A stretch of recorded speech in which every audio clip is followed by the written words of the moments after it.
कुछ समझ नहीं आ रही कि मैं क्या फ़ैसला करूं अपनी ज़िंदगी का। आज मैंने आहर आक के ना अपने भाई को कॉल काट दिया। मतलब जिस डर से मैं फ़ोन नहीं ना करती थी अपने भाई को कि अब्बू जो हैं वो गुस्से हो जाएंगे, वो कहेंगे तुम ना रहो यहाँ पे। ओ सॉरी, अस्सलाम वालेकुम माय यूट्यूब फैमिली, क्या हाल है? उम्मीद करती हूँ कि आप सब ठीक ठाक होंगे इंशाल्लाह। कल हम बहुत लेट पहुँचे थे तो वीडियो मैं नहीं डाल सकी। तो यहाँ आकर फ़िज़ा ही चेंज हो जाती है मेरे घर में। हर चीज़ की बातें भी खुद ही आना शुरू हो जाती हैं। हुआ ऐसे कि हस्बैंड गए हैं, वापस आए हैं, फिर वो ऊपर नहीं आए उसके बाद हमारे पास, क्योंकि उन्होंने बहुत बड़ा एहसान मुझ पे किया है।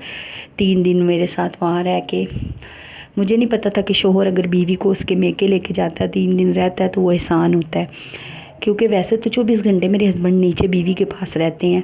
हाँ, 24 घंटे, सिर्फ़ एक रात सोने के लिए रात 1 बजे चढ़ते हैं, सुबह 8:30-9 बजे तक। उसके अलावा सारा टाइम मेरे हस्बैंड का अपनी बीवी के लिए है, बच्चों के लिए है। तो वो एहसान किया उन्होंने 3 दिन रह के वहाँ पे। मजबूरी थी, ना जाते तो लोगों ने बातें करनी थी कि इसने दूसरी शादी तो कर लिया लेकिन इसका शोर इसका नहीं है। तो सुबह भी इस तरह हुआ कि मतलब मैं यकीन करें आज नौबत ये आ गई है कि मैं दिल कर रहा है कि मैं इस बंदे को छोड़ दूँ। देखो खुद इंसाफ करो, अगर मेरे साथ रह आए हैं 3 दिन तो कोई एहसान तो नहीं है ना। उसके बाद रात को आए आप दुकान पे चले गए हैं, खाना खा के नीचे से ही मैंने नहीं देखा अपने हस्बैंड की शक्ल दोबारा। सुबह भी वो दुकान पे गए हैं, रात को आए हैं, थोड़ी देर अपना वो नेट पे ड्रामा देखते होते हैं वो देखा है, और सुबह उठे हैं 2 बजे तक नीचे रहे हैं।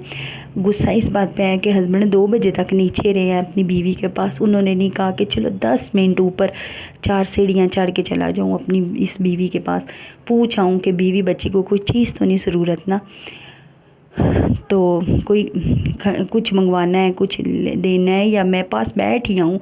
सारा दिन आधा दिन नीचे गुजारा तो थोड़ी देर बैठ आऊँ।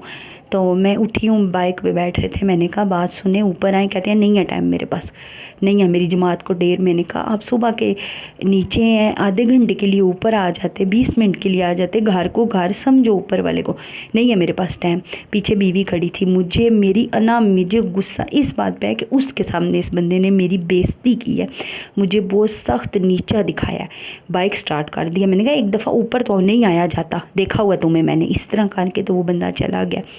फिर मैंने अपने भाई को कॉल की, मैंने कहा बेशक अब्बू को बताते हो, बताओ, बस बहुत हो गया, बहुत हो गया। मतलब मुझे इन्होंने दूसरी बीवी कुर्बानी का बकरा बनाया हुआ है, लोगों के सामने, ख़ानदान के सामने ये शो किया हुआ है कि हमने दूसरी शादी की है, हमारा शिमला ऊंचा है, बाकी दूसरी बीवी जाए जहन्नुम में।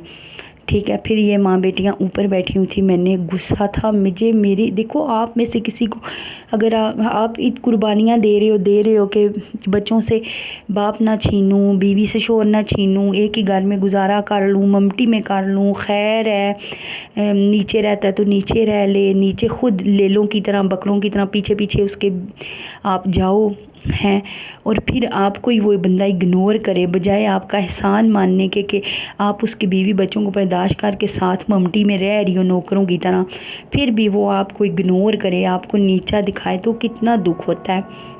मेरी दुख इंतहा को आज पहुंच गया था।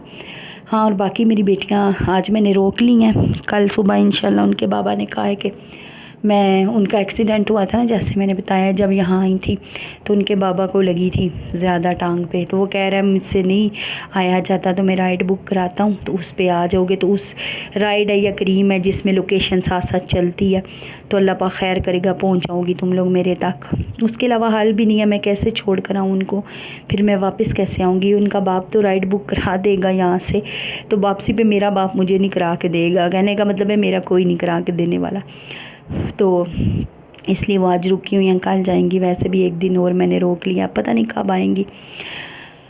मैंने बताया था ना कि जैसे मैं नफसियाती हो गई हूँ, मुझे गुस्सा बहुत आता है, मुझे बहुत गुस्सा आता है। मैं क्या करूँ, आप लोग मुझे बताओ मैं क्या करूँ? मुझे पता है बुरे कमेंट्स वाले यही कहेंगे, हाँ जने का खा के जने की बुराइयाँ कर रही है, ये कर या वो खसमा नुखाओ करने हो तो कहो, लेकिन मुझे बताओ ना मैं किधर जाऊँ यार। मेरे सर में सवार डाल दिया इन लोगों ने, मतलब एक धोखे से शादी की है, झूठ बोला है कि हमारी बीवी नहीं है, अगर आई तो बच्चों के पास रहेगी, वो जवान बच्चे हैं उसके, तुम्हें कोई तकलीफ़ नहीं होगी, वो बच्चों के पास होगी।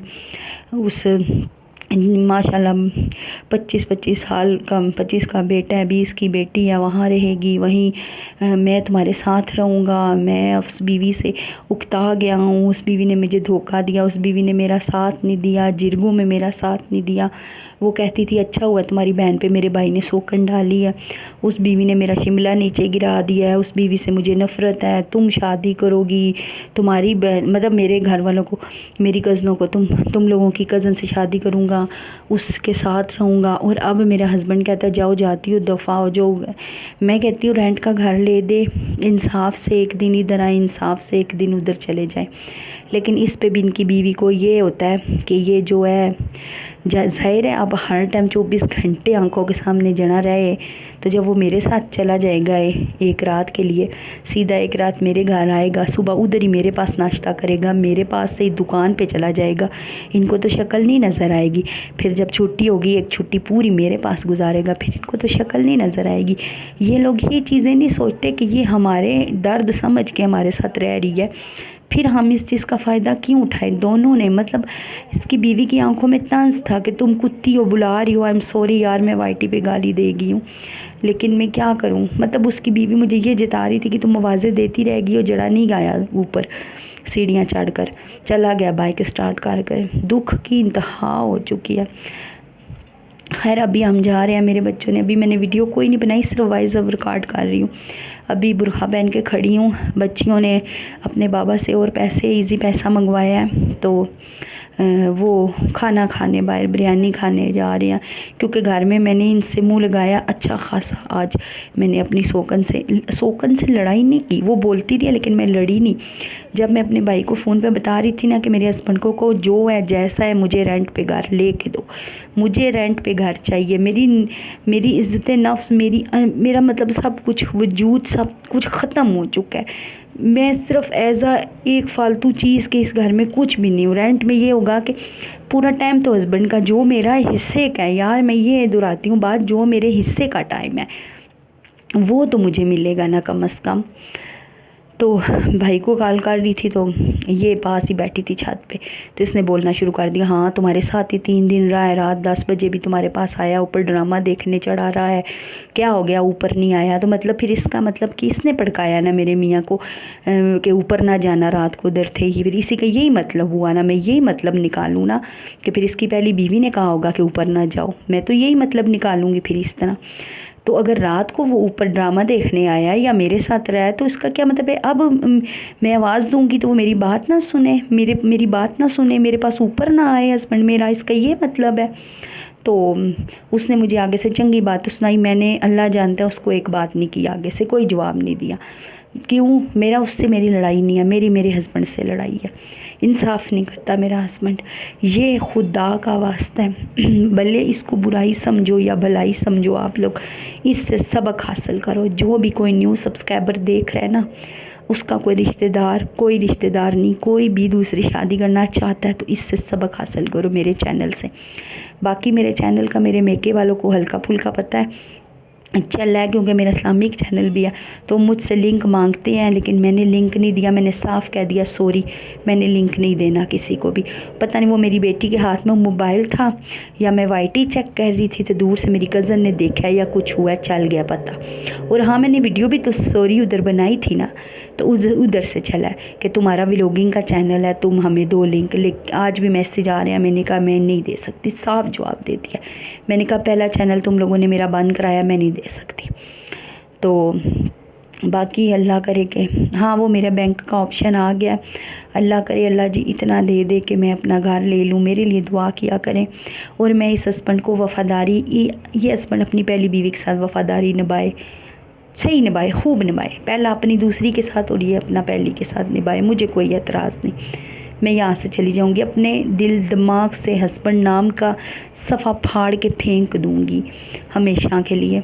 अच्छा हाँ, मैं कह रही थी जो भी कोई देख रहा है ना, खुदा के लिए बस इस चीज़ से ये सबक हासिल करें कि दूसरी शादी ना करें किसी के साथ, इस तरह किसी शादीशुदा के साथ शादी ना करें।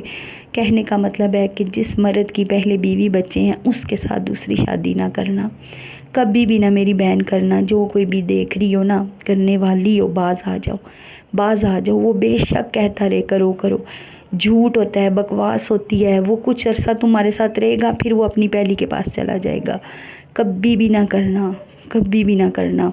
मैं दूसरी शादी के ख़िलाफ़ नहीं हूँ, माज़अल्लाह मैं कोई इस्लाम के ख़िलाफ़ नहीं हूँ। करो दूसरी शादी, हक़ है, लेकिन ज़रूरत है तो करो। ज़रूरत है, बीवी मर गई है, चली गई है, रंडे हो, तलाक दे दी है, तो फिर करो दूसरी शादी किसी औरत के साथ, उसको इज़्ज़त दो। अगर बीवी मौजूद है, बच्चे मौजूद हैं, तो खुदा के लिए ना ज़िंदगी बर्बाद करो, अपनी भी और दूसरी औरत की भी, ठीक है। और मैं खाती नहीं हूँ, मैं आप लोगों को क्या बताऊँ, ऐसी बातें नहीं बताते, लेकिन मैं आप लोगों को बता देती हूँ, मैं खाती नहीं हूँ कुछ भी। वॉइस ओवर करते हुए मुझे 2-3 दफ़ा एक सब्सक्राइबर ने कहा आप प्लीज़ खाया कुछ ना करें। मैं खाती नहीं हूँ। आप लोगों को जो आवाज़ें आती हैं ना, ऐसी आवाज़ें आती हैं ना, मैं मतलब दीवार पे जहाँ अल्लाह पाक या मोहम्मद सल्लल्लाहु अलैहि वसल्लम का वो रोज़ा मुबारक होता है ना, खाना काबा होता है या दुरूद पाक कुछ भी, तो उधर देख के ना चूमती रहती हूँ तसव्वुर में। तो जब चूमती हूँ तो होंठों में से थोड़ी सी आवाज़ तो आती है ना, मतलब ये मेरी बचपन की आदत है। ये मैंने नहीं बतानी थी, लेकिन मुझे 2-4 दफ़ा लोगों ने कहा है, तो मैंने कहा मैं क्लियर तो करूँ, मैं खाती कुछ नहीं हूँ, मैं वो चूमती हूँ आँखों से और होंठों से, इसलिए मेरी आदत है। इस आदत को इग्नोर करें। और बाकी मैं चलती हूँ, इंशाल्लाह ज़िंदगी रही तो कल फिर आऊँगी। अगर आप लोगों का अल्लाह पाक का सबसे पहले मेरे साथ साथ रहा, तो मैं एक दिन मेरी भी इज़्ज़त वाली ज़िंदगी गुजारूँगी। भूल जाऊँगी, अपने दिल दिमाग से सफ़े फाड़ दूँगी शादियों के, दोनों शादियों के, और मैं अपने बच्चों के साथ रहूँगी। नहीं तो फिर रुल जाऊँगी, ऐसे ही कब्र में चली जाऊँगी। मैं चलती हूँ, देर हो रही है। खुदा हाफिज़।